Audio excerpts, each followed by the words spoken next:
Beth,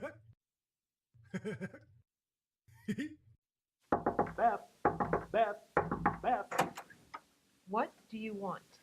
I am ready for the balloon fiesta. I've got the balloons, I've got our passes, I've got my hat. I am ready to go, and I love balloons. Helium, mylar, the kind you twist into animals. I can't wait. It is way too early.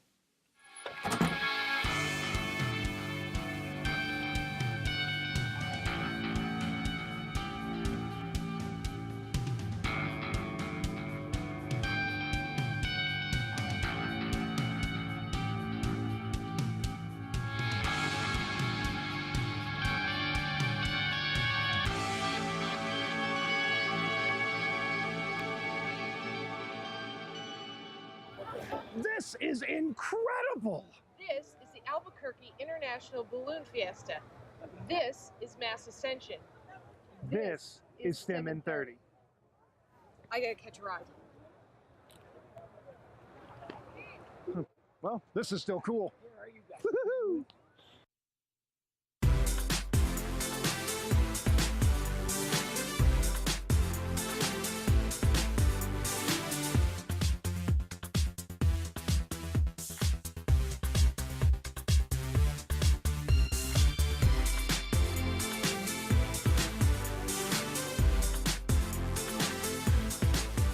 This is 7:30.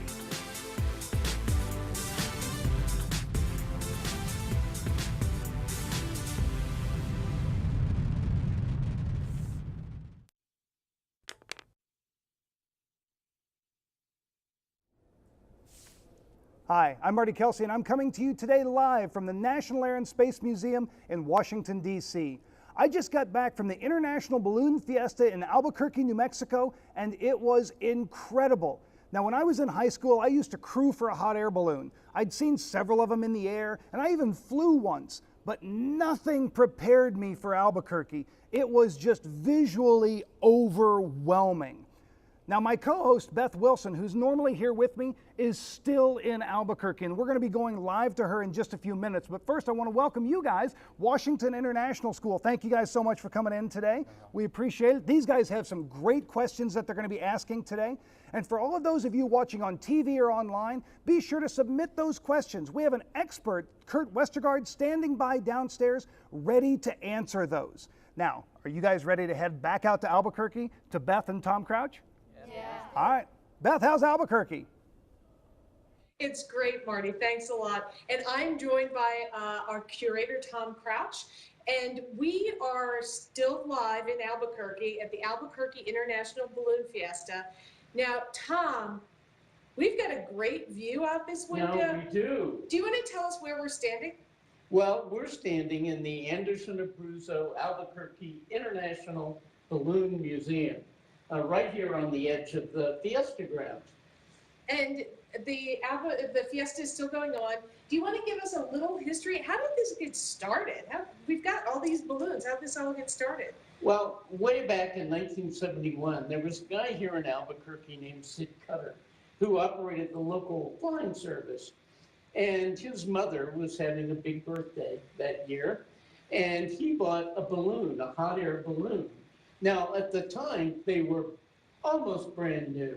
That was the first balloon in Albuquerque, and he didn't even buy it to fly it. He hung it up from his hangar and used it as a party decoration.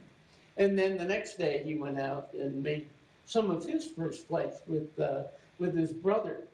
The next year, a local radio station was having an anniversary, and they originally asked Cutter if his balloon could be part of it. And the more they thought about it, the more they thought, wouldn't it be neat to have a record number of balloons? Well, the record at that point was 19 that had been set in Britain. So they set out to break that record, and they didn't, they missed.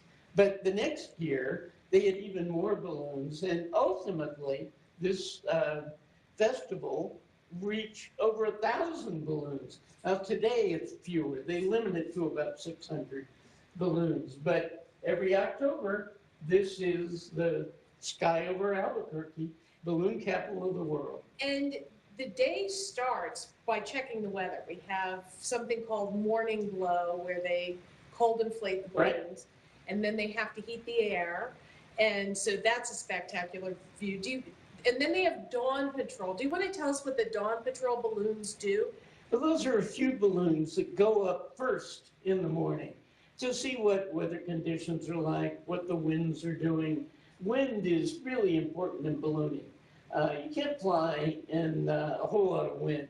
So these guys go up to tell the other pilots basically what's happening up there. So they're sort of the weather balloons, if you They will. are kind of, yeah. And then we go into mass ascension, Mhm. and which is, all the balloons going up. Right. And there are competitions throughout the day. So the fiesta is really an all-day thing. It is.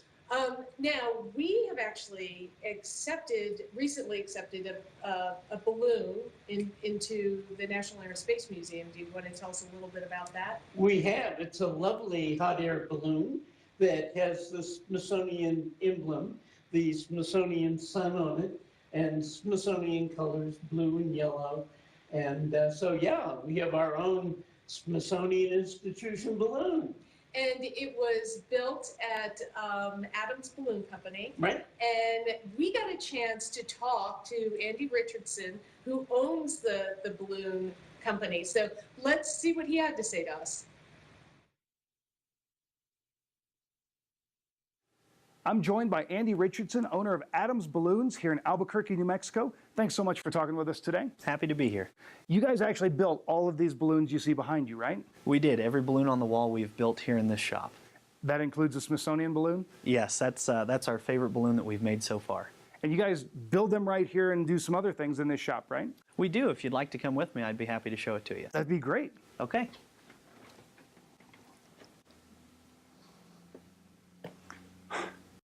Where did the designs come from? Honestly, the imagination is your limit. We can build basically any shape. So when I was a kid growing up, Peter Pan was one of my favorite movies, and at the end, Captain Hook's pirate ship that flies through the sky, and that was literally where my thought process was, I guess, for doing a flying pirate ship. That was what gave me the idea, and then it just was simply sitting down and designing it so that it was aerodynamic enough to fly.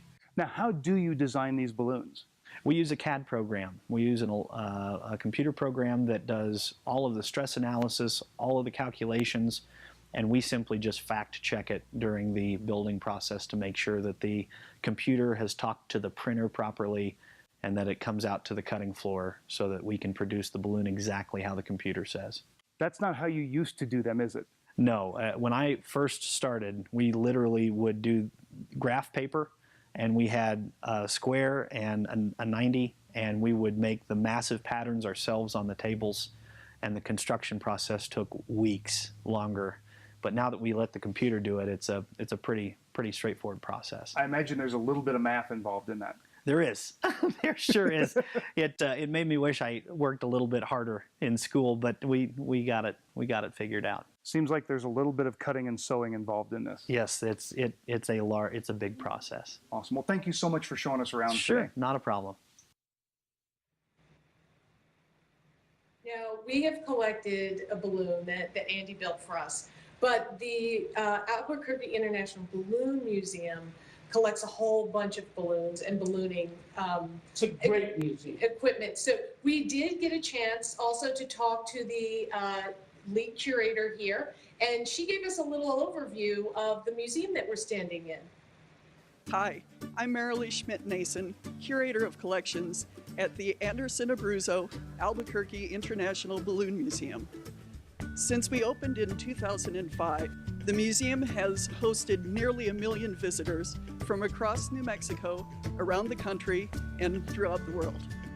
An extensive collection of artifacts, impressive and interactive exhibitions, and engaging educational programs make it one of the world's premier museums about ballooning and lighter-than-air aviation.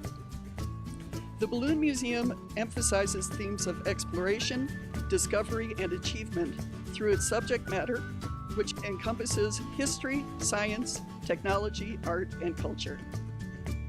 The Balloon Museum is open year-round and hosts many community-oriented special events, features unique art and architecture, We certainly hope to see you here at the Balloon Museum.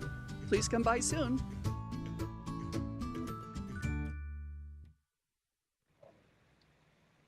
you want to take some questions? Sure. Let's start with an online question. How do the balloons avoid hitting each other? Well, sometimes they do. We say they kiss when two balloons come together like this, but it can be dangerous. So they avoid it by just trying to maneuver so that that kind of thing doesn't happen. So if they can touch each other this way, what happens if one comes up under another? Well, that's the worst thing that can happen, as you can imagine. When somebody comes up from below you, you're going to be in real trouble. We have another online question. Is the Smithsonian hot air balloon on display at the museum? Well, the envelope isn't, although we're putting a picture of it up. But the basket that goes with our envelope is on display. So you can come to the Stephen F. Garhazy facility and see it any day. Now, the envelope is the actual balloon part. The envelope is the part that you fill with hot air, right? Okay, and we have an audience question now. Hi, my name is Ali, and my question is, how does weather at the fiesta affect how the balloons fly? Okay, that's a really good question, Ali. How does the weather affect the fiesta? Oh, it has an incredible effect on it. You can't launch balloons in much of a wind at all. So yesterday, for example, and the day before, things were really quiet around here because there was a pretty good wind. So yeah, ballooning is pretty much dictated by the wind, by the air. But we have a good day today. We sure do. Now, as you know, I actually got to ride in a hot air balloon while we were here. And it was an experience that I was really excited to have. Well, tell us about it. Well, let me start with the balloon. Balloons have names. Right. My balloon's name was Whirl Away, and it was piloted by Jim Lynch. And, you know, when you think about ballooning, and one of the things that comes to my mind is The Wizard of Oz. And that pilot didn't know what he was doing, and he kind of got lost, and he ended up being the wizard.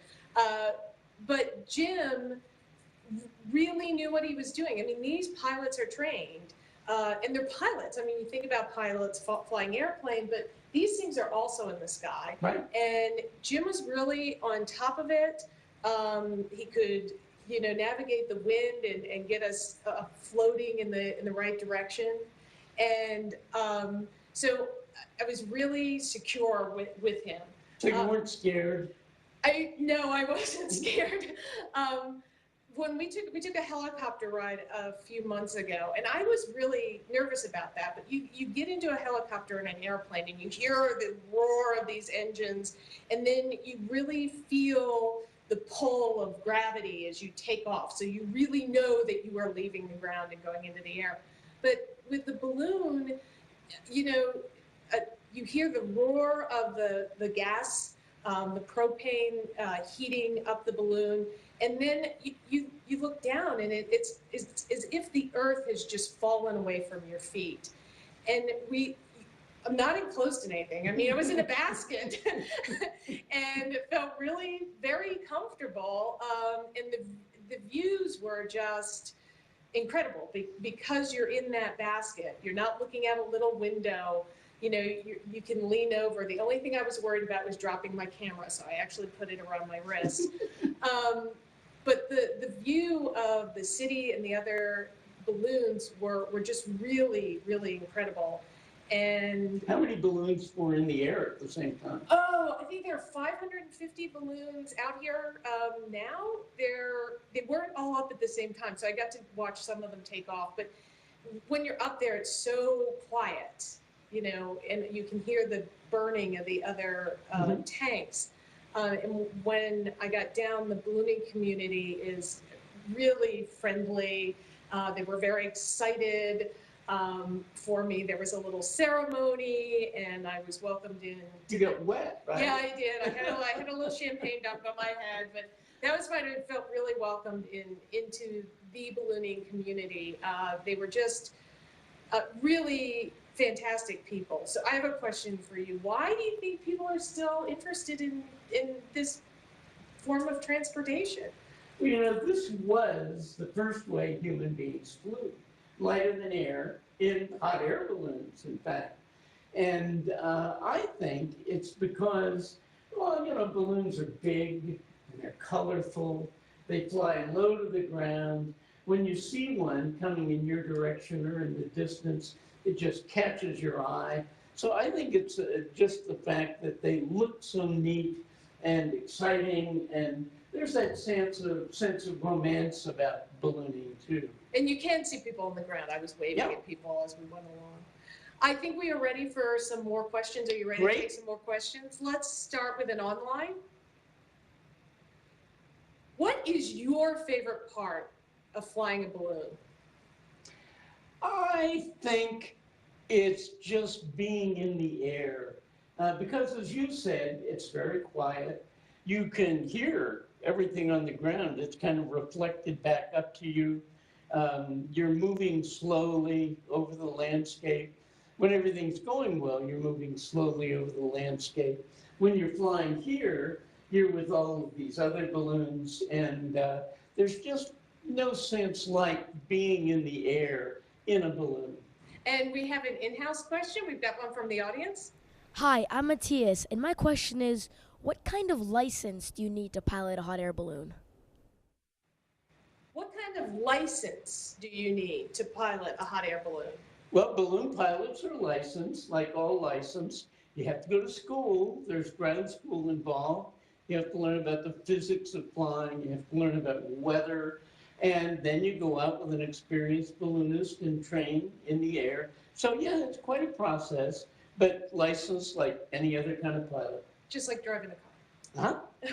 We have another online question. Oh, how many people are needed to maneuver a balloon? Well, there's really only one pilot in the balloon, and he does everything. When he wants to go up, he burns propane, heats the balloon, up he goes. When he wants to go down, he lets it cool off. But in terms of your direction, you're going to go where the wind blows you. You can go up or down looking for a breeze that's going in the direction you want to go, but you're going to go with the wind. Yeah, we've been talking about hot air balloons, but there are gas balloons too. And I think Marty has an example of some of the experiments we can do with gas balloons. All right, I've got a couple of friends here, Olivia and Maya, and they both have a balloon. Each is filled with a different gas, and I'm going to have you each one drop your balloon here in just a second. We're going to see what happens. You guys ready? On the count of three. 1, 2, 3. Okay, so Olivia, you're kind of got like a dog on a leash there. What's going on?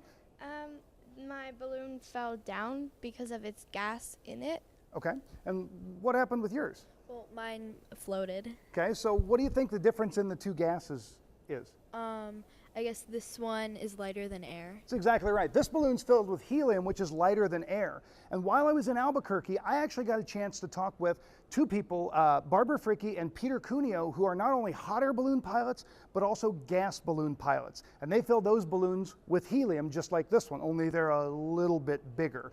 And they're competing in a gas balloon race called the America's Challenge. I got a chance to ask them about their balloon and about that race. Check it out. Gas balloons are white, and that's actually to reflect the sun so we don't heat up the gas inside.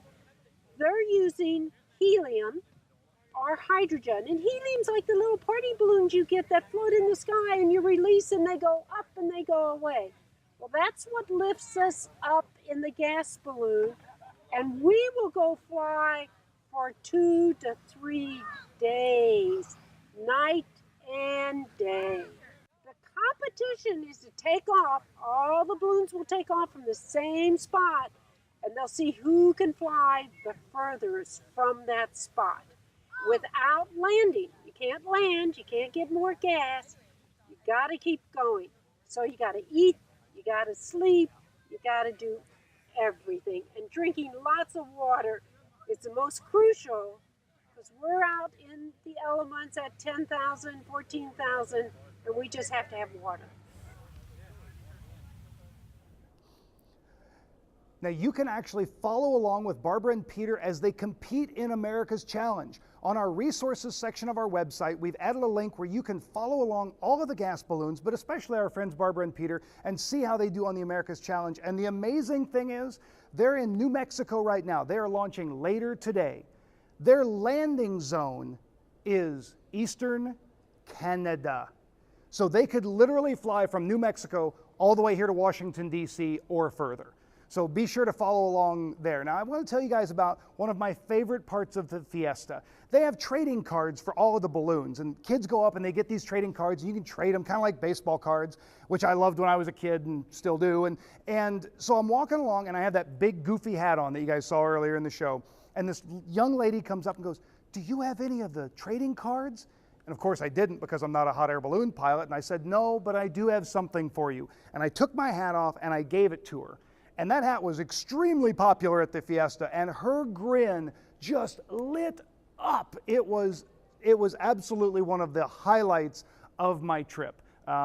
So we're going to send it back over to Beth and Tom in Albuquerque. Beth, I hear that you were a little bit of a basket case when you were in the balloon. I was not a basket case when I was in the balloon. I was actually very calm. But just going up in the balloon is only part of the story, because you have to land it. And we landed miles away from the field here, although we see a lot of them are landing on the field today. The wind took us off. And now there's another important job, which is the chase crew. Right. And you and our producer, John, were part of that chase crew to come pick me up. We were. And John was there to film it. So let's see how it looked.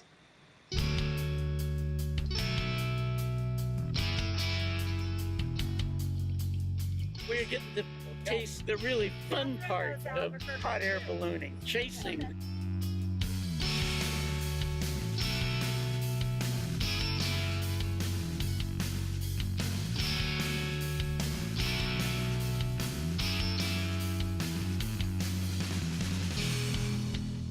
I flew out here once with Pete Cuneo, and we wound up over on the Sandia Reservation where you're not supposed to be, but they found us.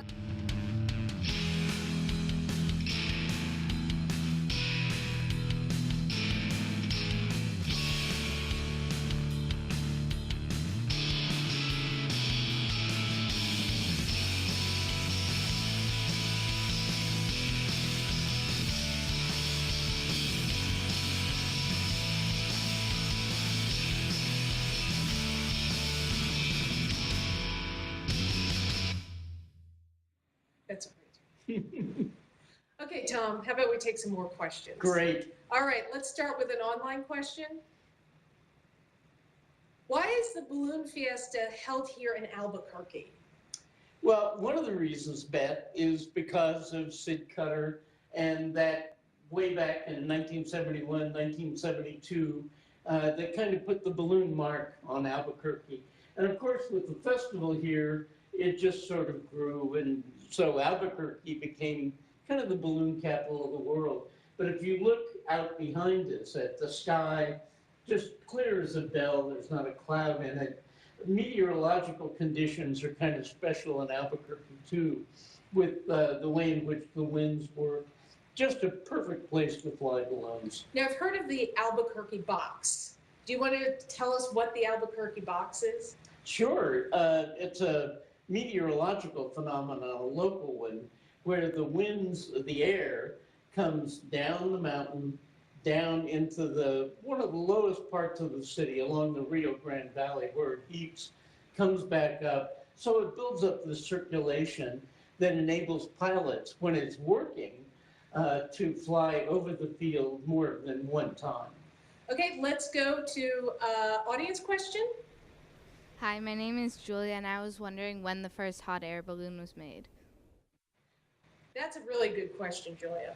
When was the first hot air balloon made? In 1783, two French brothers named Montgolfier flew the first small balloon in public, too small per person, in June of 1783.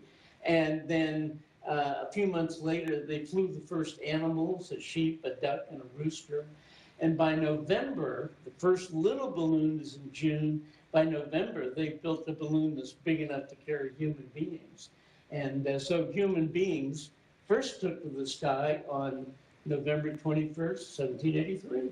And they didn't have propane, right? So They didn't. They had to burn straw, and there was a little brazier fireplace kind of thing inside the neck of the balloon. And the whole time they were in the air, they had to keep pitching straw in to keep the fire. Well, Tom, that is all the time we have for today.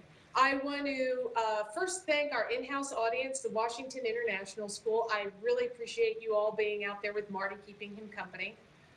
I also want to thank the Gertrude E. Skelly Charitable Foundation, which allowed us to be here. The wonderful people at the Balloon Museum. We couldn't have had a better host. And all the wonderful folks actually at the Fiesta who just all over town. Oh yeah, we've really felt welcomed here. And you all are in luck. We have a bonus STEM in 30 this month, so check this out. Check this out. This is the PEP Aeroshell. I'm at the White Sands Missile Range Museum in New Mexico. This thing was used to test the parachutes on the Viking Mars lander. They used a helium balloon to get it up into the atmosphere and then rockets to get it even further up so that they could test it in simulated conditions like it would find on Mars. How do you think humans are going to land on Mars? Are they going to use parachutes? Do you think they might use some other method to land on the planet's surface? How do you think they're going to test those? If you want to learn more about landing on other planets, be sure to check out STEM in 30.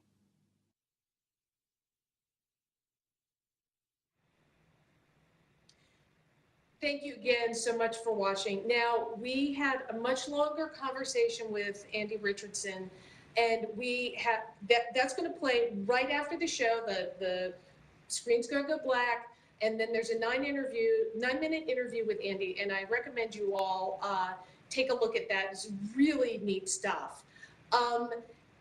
Thanks again for watching, and we are going to leave you with some scenes from the Albuquerque International Balloon Fiesta.